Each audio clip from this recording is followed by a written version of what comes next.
Ο Πέτρο, μετά από πολλές προσπάθειες, ήρθε ο πολυπόθετος τίτλος πρωταθλητής ταχύτητας 2024. Τα συναισθήματα σου, πώς πήγαινε ο αγώνας και γενικά το πρωτάθλημα φέτος. Λοιπόν, ευχαριστώ για τα συγχαρητήρια, Χριστόφορε μου. Όντως, το περίμενα αρκετά χρόνια αυτό το πρωτάθλημα. Δεν ξέρω πόσες δεύτερες θέσεις έχω στους αγώνες ταχύτητας από το 2008 που ξεκίνησα και τρέχω. Φέτος ξεκίνησε η χρονιά πάρα πολύ ευνοϊκά. Είχα 3-3, οι πρώτοι μου αγώνες, 3 πρωτείας στους 3 αγώνες. Μετά πήραμε το ρίσκο, αλλάξαμε ένα αυτοκίνητο, αποκτήσαμε το δικό μας αυτοκίνητο από τη μέση του πρωταθλήματος και μετά.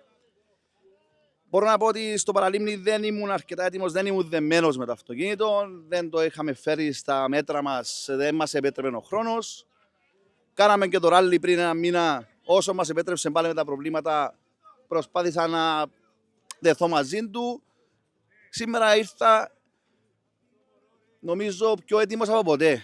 Χωρίς να το λέω τώρα, γιατί είμαι ήδη πρωταθλητής του 2024. Κάναμε πολλές ώρες προετοιμασία ξανά από την αρχή, τα πάντα. Δεν ήθελα να αφήσω τίποτα στην κρίση της τύχης για να αποκτήσω αυτό το πρωτάθλημα.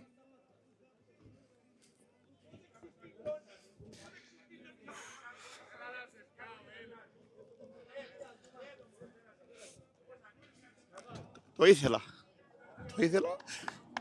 Και σου άξιζε. Πρώτα απ' όλα για την οικογένεια μου που είναι μαζί μου συνέχεια στα πάντα, και στα τεστ και στην προετοιμασία και στους αγώνες, δεν λείπουν ποτέ από δίπλα μου.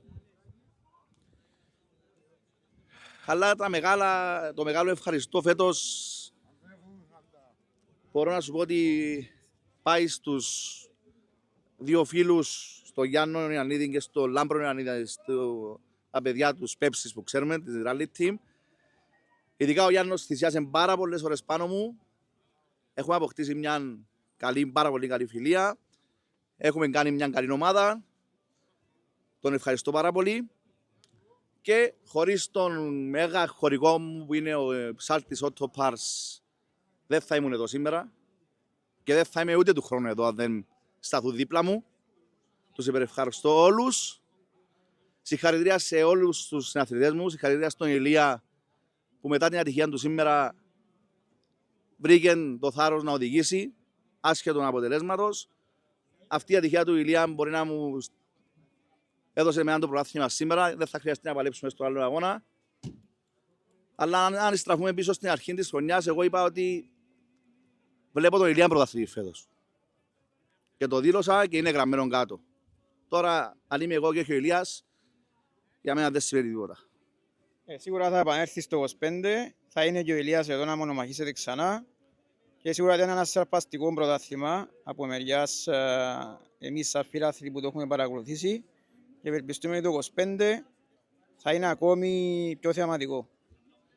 Σίγουρα, Χριστόφορε μου, αυτό κρίνεται σε εμάς. Όταν οι αγώνες γίνονται με αθλητοπρέπεια, ο πύχης μπορεί να πάει πολύ ψηλά.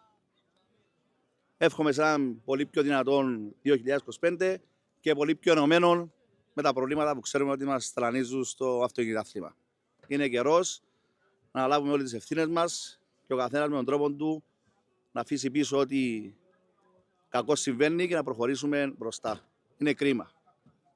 Λοιπόν, ξανά θερμά συγχαρητήρια από εμάς και θα τα πούμε αν φαντάζομαι στον επόμενο αγώνα αν και είσαι εκτός πρωταθλήματος πλέον αφού έχεις πάρει το πρωτάθλημα. Αν δεν σε δούμε στον τελευταίο αγώνα θα σε δούμε σίγουρα στο 25. Σίγουρα. Λοιπόν, Δημήτρη μου, βέρτος αγώνας της χρονιάς, δεύτερη θέση. Πέμε στα συναισθήματα σου, πώς πήγαινε ο αγώνας και γενικά σχόλια σου για το πρωτάθλημα και για τον τελευταίο αγώνα.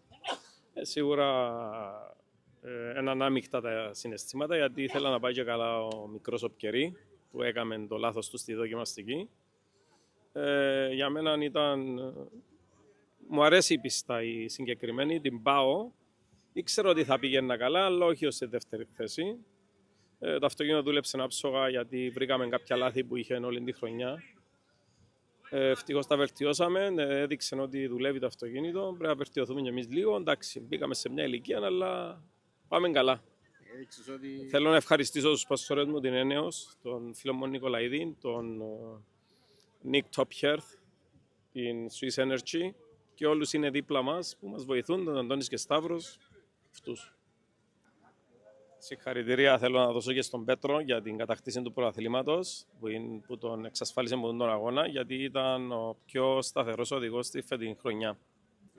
Συγχαρητήρια φίλε, ευχαριστούμε.